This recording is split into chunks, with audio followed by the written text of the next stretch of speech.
Right. Cool, man. There we go. Keep going. Well, thank you for coming on, mate. No worries. Appreciate it. No problem. So, do a little bit of everything at the minute, don't you? You do your fight, coach, your reffing. Yeah.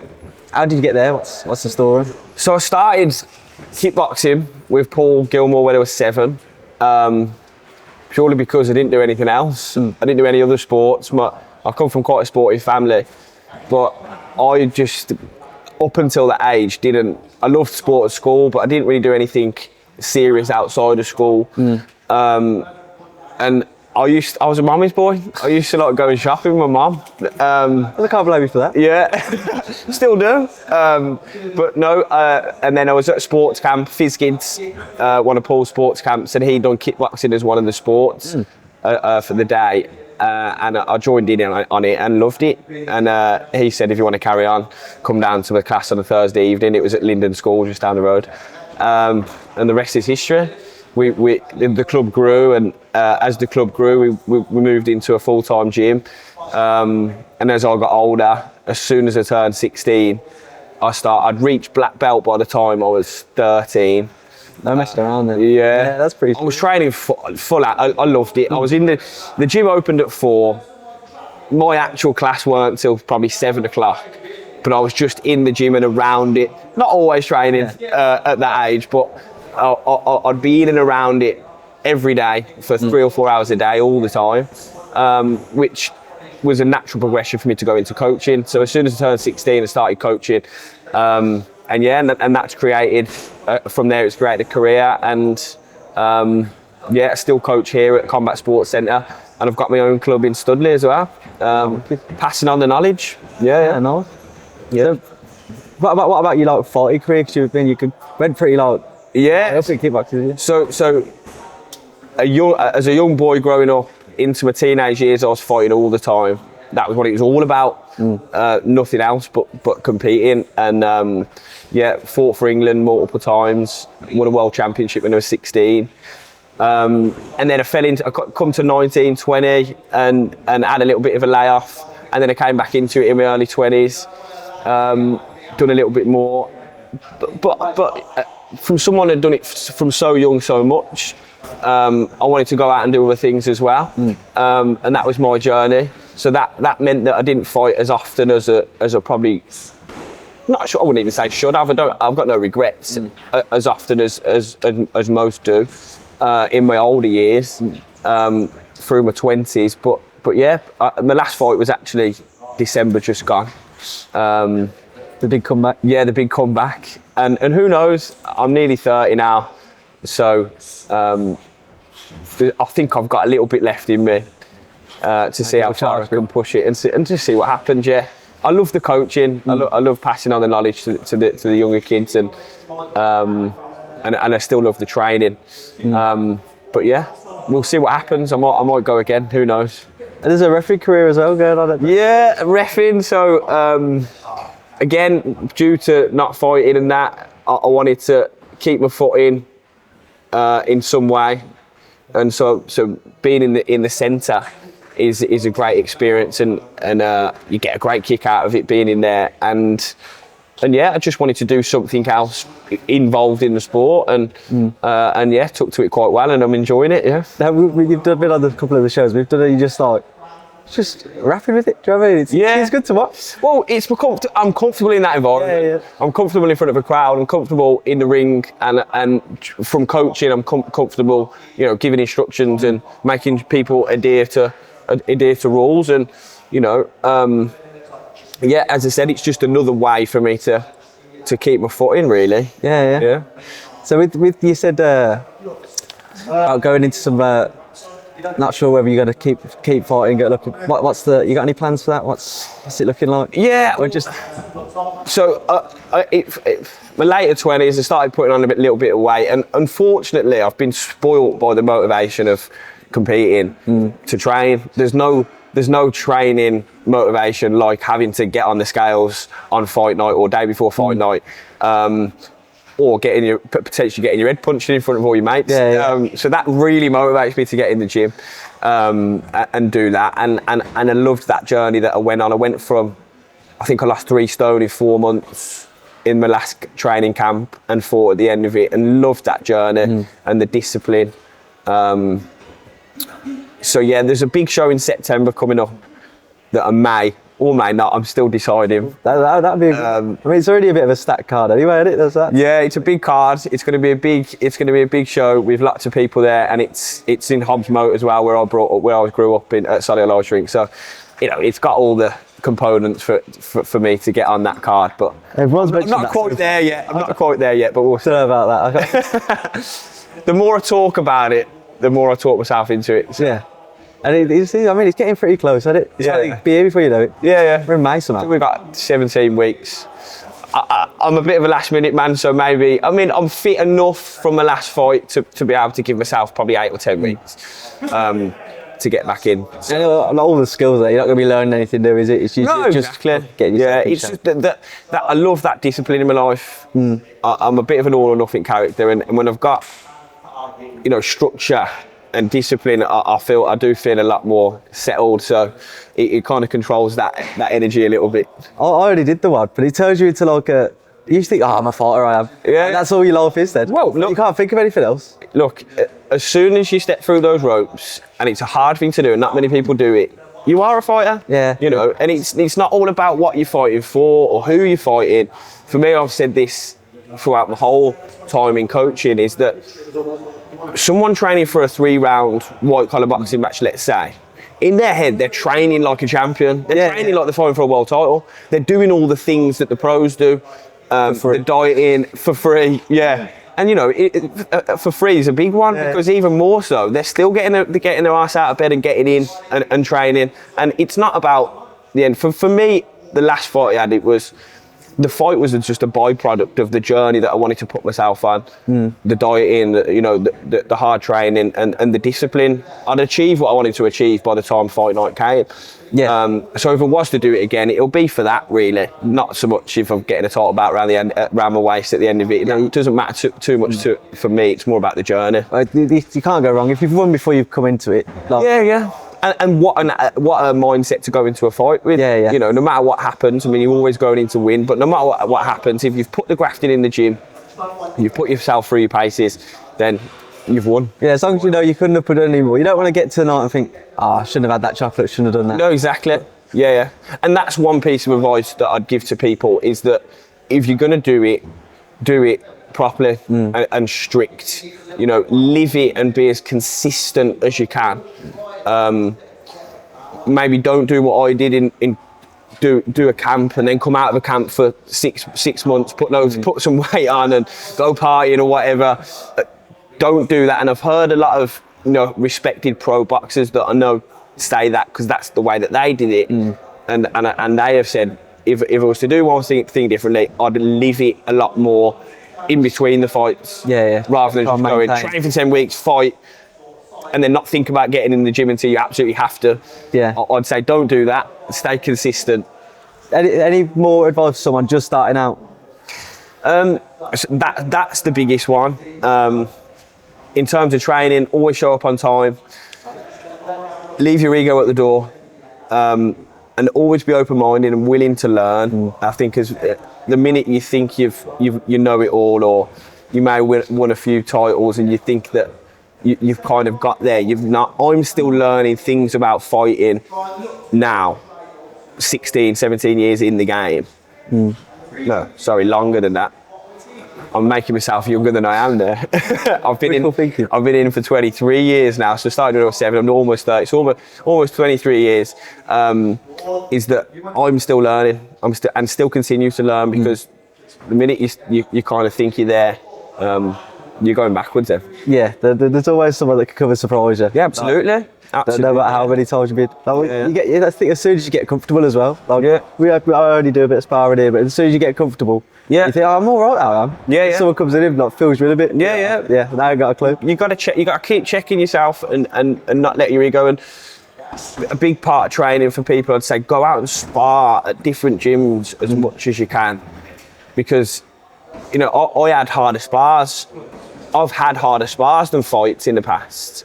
In that, I remember driving to Nottingham one time, and it was a gym. It was Dean Sugden's gym in Newark, and for anyone that knows it, they've got a great reputation. Very, very high level kickboxers, and I drove there on my own, just that coaches weren't available, and I was happy to do so. But driving there on my own, and I was like, it was a real character builder, just all that way on my own, knowing that I'm going into spar some real high level lads, turning up to the gym on my own, not really knowing who anyone is. That's like having a fight. Yeah, it's a bit of a power move as well, rocking up on your ass. Yeah. Like, but as long as you can follow through with it. Yeah. But like, I wouldn't have got that just sparring in my own gym. No. I wouldn't have got that level of intensity in how you feel. Yeah. Because really, what I'm putting myself through there was what you'd go through on fight day. You know, driving to fight night, turning up, not knowing who the people are. You're preparing yourself as best you can. As close as you can get at it. Like, yeah. Because I mean, even if like someone new comes in and you're like, I haven't seen them before, and and I think fight shows you that there's no way you can tell. Like looking at a person, they could be rubbish or unbelievable. It just gives you respect for people at a whole level. Big time. People would have seen that. The best one is the meme of Golovkin. I don't know if you've seen it, but don't judge a book by its cover, it says. And there's a picture of Golovkin in like, you know, just some basic kind of plain clothes, beige chinos. He's quite a slim build, isn't it? So he's just stood there. And then a picture of him with all his tall belts around his waist, and one picture to the other, the contrast. But again, it's about that ego check, isn't it? Yeah. Never judge a book by its cover, and respect everyone. Yeah. I mean, even if they're new, it's like you never know, they can pick it up in 2 minutes. Yeah. And not just, you don't want to beat anyone up for the sake of it anyway, but just having the respect for people, it is a big part of going for combat sport. Massively, and that transfers into life. Yeah. It teaches you a fantastic life skill, and you take that on the outside then. Yeah. So, like, what else has combat sports done for you? Like, not necessarily the place, but yeah, in general. Yeah. So, I mean, the biggest one is it's given me a career. I'm able to do what I love and what I'm passionate about every day. You know, the old cliche saying, do something you enjoy and you'll never work a day in your life. A day in your life. I think that's it. Yeah, it sounds about right. Yeah. But I do get to do that. I literally do turn up to work, but I get to earn money and have a career and have nice things from doing what I'm passionate about. Yeah, it doesn't get much better than that, does it, really? So really, I'm living my own rich life, my own dream. Yeah. It's not, you know, I might not have millions, but I certainly don't wake up in the morning going, oh, I've got to go to work. No. I look forward to it. Yeah, seeing people develop and... Yeah. What would you say is the most rewarding thing? Part of it?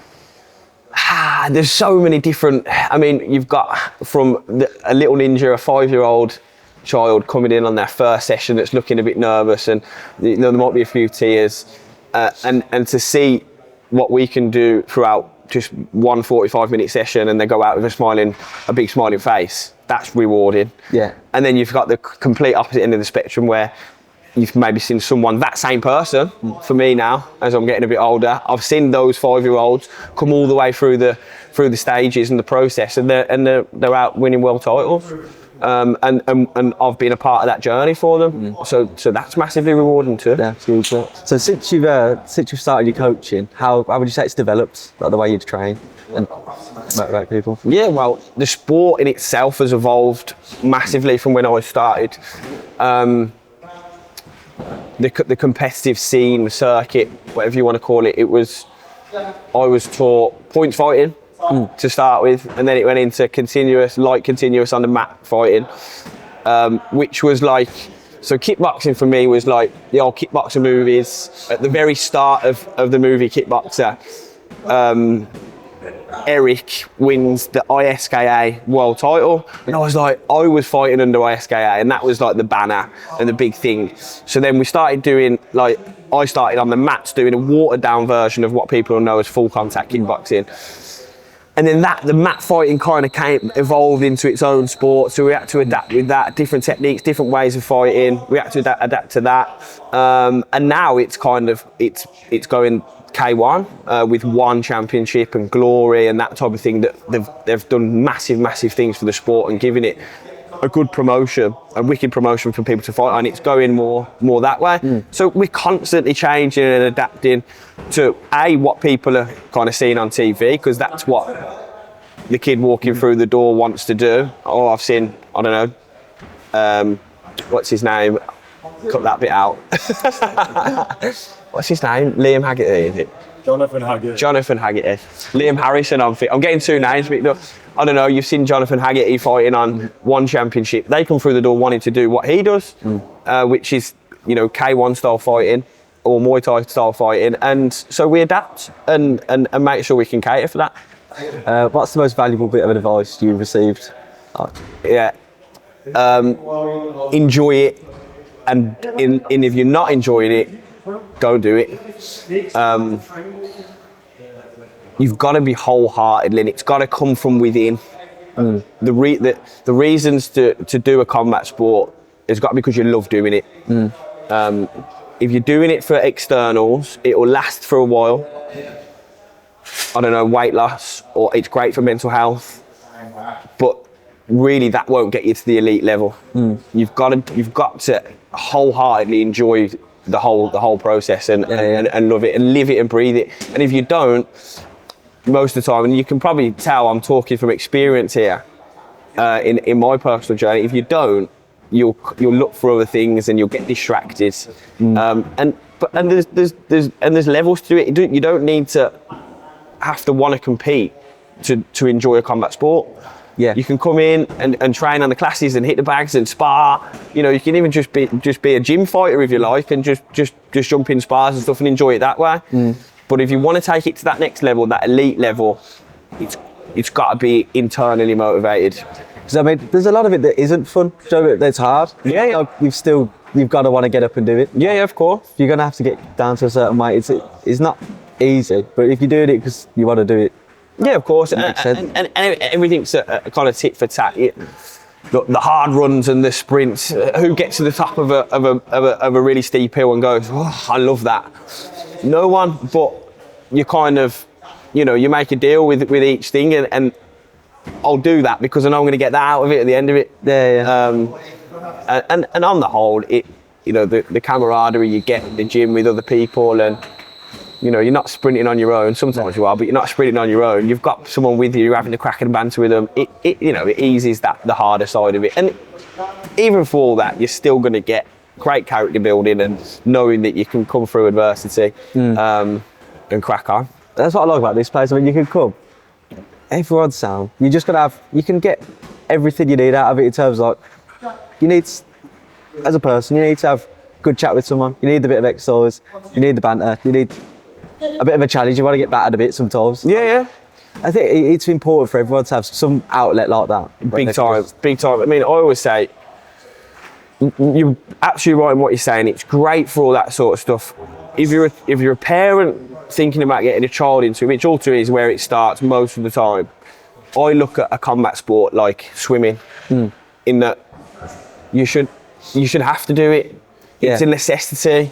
In that wherever in your life you want to take it to, if it's just a confidence thing, how to treat people and respect people, or being able to defend yourself, it's a thing that in my eyes is a necessity for everyone. 100%. I was chatting to Paul earlier. We said, like, me and Ad come when we was kids to Paul's gym, but you know it's opposite McDonald's. Yeah. Where is it? And he was just like, I think Adam got punched in the nose by a girl once. Yeah. My bloody nose, and we never went back. Yeah. And he was just like, I'm not doing it again. But I was like, if we stayed there, it would be fucking hard now. Yeah, exactly. But look. With this one, I definitely, having done it this second stint now, when I'm a bit old, I'm like, my kids need to do it. Yeah. But like, when I have them, I'm like, there's nothing quite like it. And you want to be comfortable in yourself, but it teaches you not to look for problems as well. Exactly. Like, so people were really surprised. I was having this conversation with someone the other day. I think it was one of the parents from my Studley Kickboxing Academy class.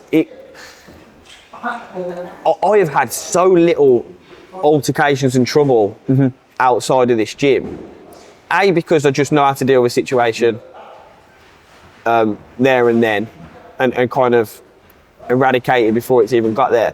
But also, if you've got a reputation helps, and if people know you do the sport, you just get left alone.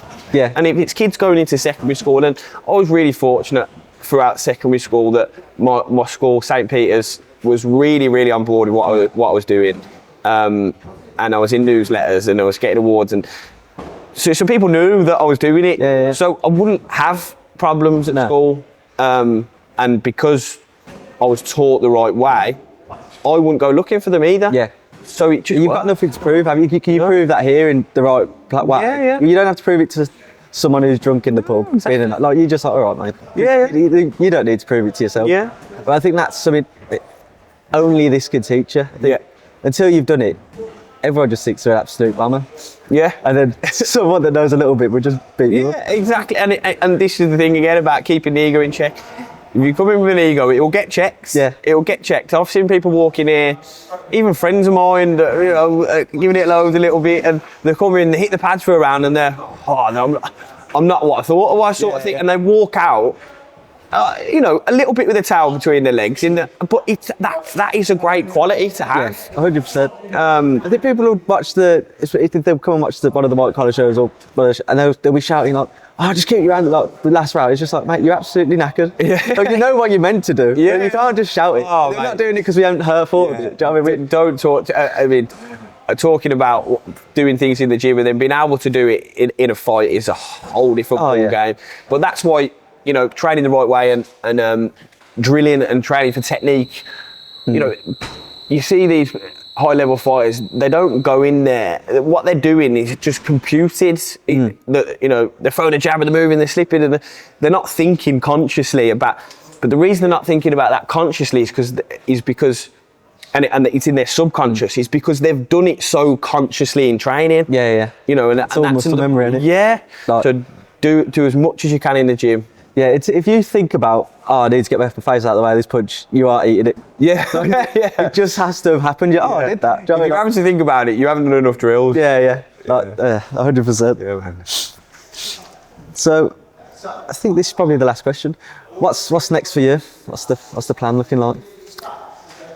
So I'm in between deciding whether to get back in and fight. It's not an enjoyment thing for me. It's a time thing. It's just that I've got a life outside of the gym that's busy. I live quite far away from this gym now, so it's a time thing really for me, and whether I can fit it into my life. We'll see. I'd like to see myself competing again. I want to see how far I can take the reffing. Yeah. I really enjoy the reffing, so I'm doing everything I can and speaking to the right people to get fully involved in that. I'd love to, pipe dream, but I'd love to see myself on a matchroom show, big promotion, reffing a boxing match. You've seen a lot of bad refs in there, so you don't see more. Well, every time you've been on a show, you always get the comments like solid reffing. So I mean, you can see it happening. Yeah, you're getting in the right places. Yeah. Whenever we watch it, it's always into the stoppage. It's at the right time. It's just everyone gets their fair share and no one fucks around too much. Yeah. So you're all right. I'm firm but fair in terms of reffing. I'm firm but fair, and the safety of the fighter is always the most important thing. I'm a fighter myself. So I know I can spot the signs and signals as to whether someone's okay and not okay to continue. Whether they disagree with that at the time, they probably do. Afterwards, usually they do agree with the decision, but that's just emotion. I try and make the most fair decisions to keep the fighters safe, and that's I think if you're going to be a referee, that's got to be your main priority. Yeah, it's like we're all doing it because you enjoy it, but you want to go home and go and see another day. Do you know what I mean? Everyone's got to go to work on Monday, haven't they? We're in a sport where, particularly kickboxing, it's not a very highly paid sport. But even that wouldn't make a difference to my refereeing decisions. If I was refereeing a fight that they were getting paid millions of pounds for, I'd still make this. I wouldn't let them go on. Because it's a world title fight. I'll let him go on a bit. If the decision's got to be made, it's got to be made, and that again is another quality that this has gave me. It's give me decision making and knowing when to and being assertive. Yeah, 100%. What about the Kickboxing Academy? Studley Kickboxing Academy. We've got about 70 members now. I didn't know. That's mad. Yeah. So we're doing well. It's popular. It's a popular sport. I'm in like a village called Studley, which is on the side of Redditch and Ashwood Bank and Ulster. And there's not much going on there for kids. So I think that's why it's been proved popular. So the goal with that is to do pretty much exactly what Paul did, in that start small and build myself up to a point where I've got enough people to go into a full-time centre. And that's what I want to do for the rest of my life. It's nice getting the support from Paul, I imagine, to help you with. Oh, absolutely. Give you all the skills that you need to do that. What a business mentor. He's done it from, like I say, the school hall to a bit bigger gym, a bit bigger gym, a bit bigger, and now we've got this. So I remember in St. Peter's, he brought you in one of the days, and you just like, they were just in the middle of an assembly or something, and he just like, Cal's going to do some kicks for us now. And we just like, that was sick. Yeah, I did. Yeah, I've done a few of those like demonstrations. Yeah. I think that's what got us into it as kids in the day. Yeah. And then that's the reason we've come back here older, because I was just like, I know this place. If I can get as many people into this sport and learn the same skills, not only physical skills, but characteristics that and personality that I've kind of learned over these 23 years of being involved in it, I'm happy, and just get as many people through the door as I can. It's not a big business thing for me. It's not. I don't want to take over the world.